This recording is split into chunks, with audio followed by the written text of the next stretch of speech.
Hey guys, chances are if you're watching this video, your goal is to build muscle and lose fat, and that's what I want to help you do. My name is Aaron Garza. I'm the founder here at Pureline Nutrition, and over the last 20 years, I've been intimately involved in bodybuilding, supplement formulation, the gym business, and everything having to do with changing bodies. And to say I've been in it is kind of an understatement because it's all I've done for the last 25 years. And over the time, I've picked up a few things that I think might be helpful to you guys out there who are trying to get the most out of your training, who are trying to build muscle, and who are trying to lose fat. So I've come up with what I call the 3 laws of building muscle that if you follow, I think you'll actually get really good results. In fact, I kind of have an idea that you're going to get great results. So check them out.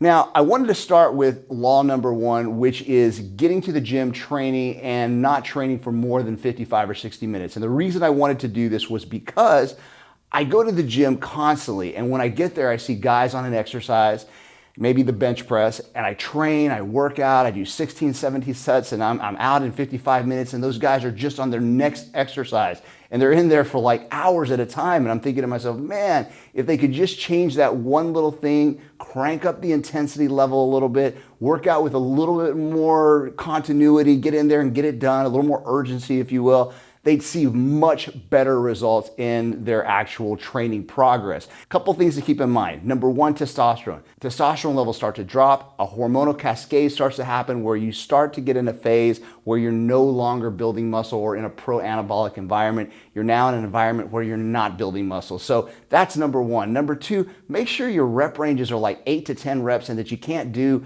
10, 11, 12, 13, 14, and 15. The weight needs to be challenging enough so that you're eliciting a growth response. And you shouldn't be taking more than about a minute and a half between sets. If you're taking longer than that, you're probably not training optimally.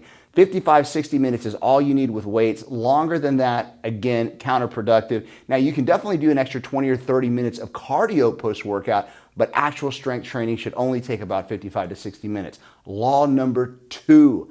Focus on the eccentric or the negative portion of the rep. This is one that a lot of people forget about. They just go in, they train, they lift weights for the sake of lifting weights, and they're not actually focused on tearing down muscle tissue or building muscle tissue or creating or eliciting a growth response. Now that all happens on the negative or eccentric portion of the rep.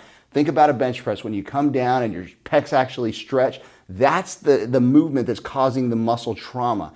Same thing with a bicep curl. When you lower the bar, that's what's causing the trauma and it's creating a growth response. The lifting, not so much. So focus more on lowering the weight, especially during the last 3 or 4 reps on the sets of your exercises that are the most intense. If you do that, you'll get a much better result in terms of growth response, and your body will be forced to grow and adapt to the weight that you're using by making the muscle bigger and stronger.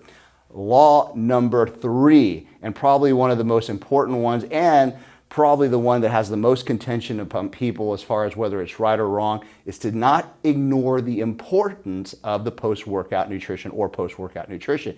Now, this one has gone back and forth over the years. When I got into bodybuilding, nutrition, training, supplementation, probably the early, mid to late 90s, this was something that was really hot. People called it the anabolic window. You'd have this 25 to 30 minute time period right after you train to get in nutrients right away, or else you were going to miss the window. Now, whether or not that's true, a lot of science in the last 5 years has shown that you don't necessarily need something immediately post-workout, that if you eat within 3 to 4 hours of training, you still get the same growth response. I tend to believe, from what I've seen and what's worked for me and what I've seen work for people I've trained and people that I know that are at the highest level of competition, is taking something in post-workout does seem to help build muscle faster. Again, this might have to do with the insulin response from simple carbs, but I think if you're taking in post-workout nutrition immediately post-workout, I definitely believe it helps you in the long run as opposed to somebody who waits 3 to 4 hours. Now, what would you take in post-workout? Well, this is what I do and what may be helpful to you. First of all, a very fast-acting source of protein, that would be whey isolate, something like our isofactor, a complex and simple carbohydrates. So I would use about 25 to 30 grams of complex carbs. That could be something like oats. Our biofactor formula has yams, oatmeal, blueberry powder, just simple complex carbs all grounded up that you could add to your whey isolate.